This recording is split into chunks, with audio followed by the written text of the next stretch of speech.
Bonjour à tous, je suis Laetitia Durieux-Pérou, conseillère en immobilier pour le réseau Expert Immo, et dans cette vidéo, je vais voir avec vous 5 erreurs à éviter en immobilier. Comment éviter donc les pires erreurs au moment de l'achat de votre logement. Je vais voir avec vous quelques conseils et astuces pour vivre votre achat sereinement.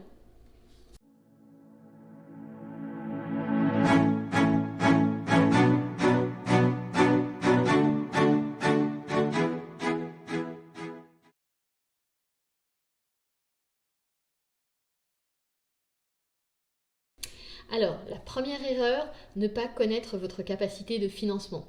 Ne vous lancez jamais dans les visites avant de savoir ce que vous êtes capable d'acheter. Donc, ne vous contentez jamais d'une simple simulation en ligne. Alors, donc, direction la banque ou le courtier pour une étude de financement. Une fois vos revenus, les comptes, les documents personnels en main, le courtier sera en mesure de faire une simulation précise de votre capacité d'emprunt. Il sera peut-être amené à vous conseiller, soit d'attendre avant d'acheter que vos 3 derniers relevés de compte soient impeccables, c'est-à-dire sans impayés, découverts ou retard de paiement. Et il saura aussi vous conseiller si vous n'êtes pas en CDI ou si votre situation est particulière.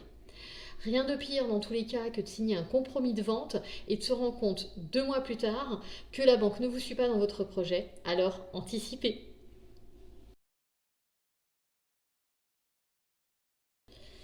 Deuxième erreur à éviter, ne pas se renseigner correctement sur le bien. Déjà, premièrement, sur son état. Vérifier et demander tout ce qui est en rapport avec la date de construction, les factures de travaux. Demandez bien sûr si ceux-ci ont été déclarés, par exemple une ouverture de fenêtre ou de Velux. S'il y a eu un agrandissement, par exemple sur une maison, bien sûr demandez si les déclarations de travaux ont été faites et s'il y a bien eu un certificat de conformité de délivré. Pensez à demander aussi les diagnostics qui vous permettront d'obtenir toutes les informations essentielles sur l'état du bien, son électricité, le gaz, l'amiante. La loi prévoit en effet que le vendeur doit une information complète à son acheteur, suivant le type de bien et sa date de construction, à propos de l'amiante, du saturnisme, de l'électricité, des performances énergétiques, thermites ou encore bérules. Cette information n'oblige toutefois pas le vendeur à faire les travaux de mise en conformité.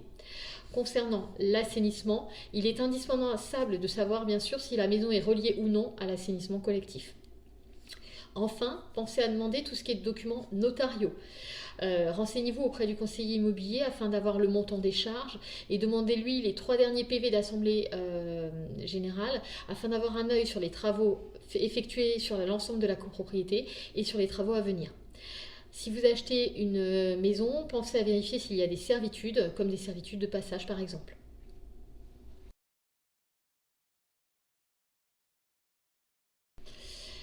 La troisième erreur à éviter est de ne pas tenir compte des dépenses supplémentaires. Donc en effet, un propriétaire, en plus de son crédit, devra payer les taxes foncières et bien sûr les travaux de rénovation, une chaudière qui tombe en panne par exemple, et en cas d'achat en copropriété, les charges et les travaux de copropriété. Entre autres, pensez au fait qu'il peut éventuellement y avoir un ravalement. Donc un peu plus bien sûr de frais qu'en cas de location, mais pensez au principal. Vous constituez un patrimoine immobilier. Vous allez revendre plus tard votre bien ou le mettre en location si vous avez besoin d'un apport financier. Donc cela vous permet de créer un capital pour votre retraite.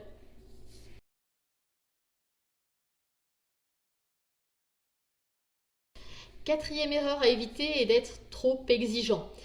Il est important de faire une checklist de l'ensemble de vos critères qui vous permettra de gagner du temps dans vos recherches en ciblant au mieux ce que vous désirez. Mais il ne faut pas être inflexible. En effet, si votre liste de souhaits est trop complète, il se peut que ça ne corresponde pas à la réalité du marché. Donc en fonction de votre budget, vous serez peut-être amené à faire des concessions au risque de chercher le bien de vos rêves pendant des années sans jamais le trouver. Donc pensez à ce qui est réellement important pour vous. Peut-être l'emplacement, peut-être la surface, le lieu, et tant pis peut-être pour le papier peint à fleurs et les travaux à prévoir. De plus, si vous effectuez en plus des travaux dans le bien, celui-ci prendra de la valeur au moment de la revente.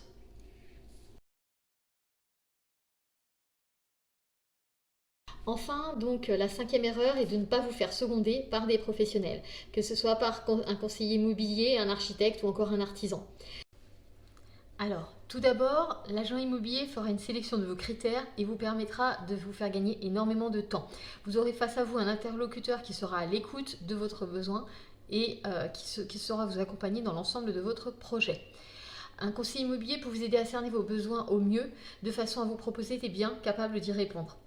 Il vous aidera à vous poser les bonnes questions afin de définir ce projet et vous permettra d'accéder à de nombreuses annonces qui ne sont pas nécessairement mises sur les sites type PAP ou Le Bon Coin. Selon les périodes, en général, les maisons peuvent être amenées à être vendues très vite, comme en ce moment. Et si le temps que l'annonce soit mise en ligne, le bien est déjà vendu généralement par les agents immobiliers. Alors, dans votre projet, il est aussi bon de vous faire accompagner par un architecte. Si dans votre projet, vous avez le souhait de faire d'importantes rénovations ou un agrandissement, pensez à vous faire accompagner. Quels que soient les travaux à entreprendre, il vous aidera à en assurer la faisabilité.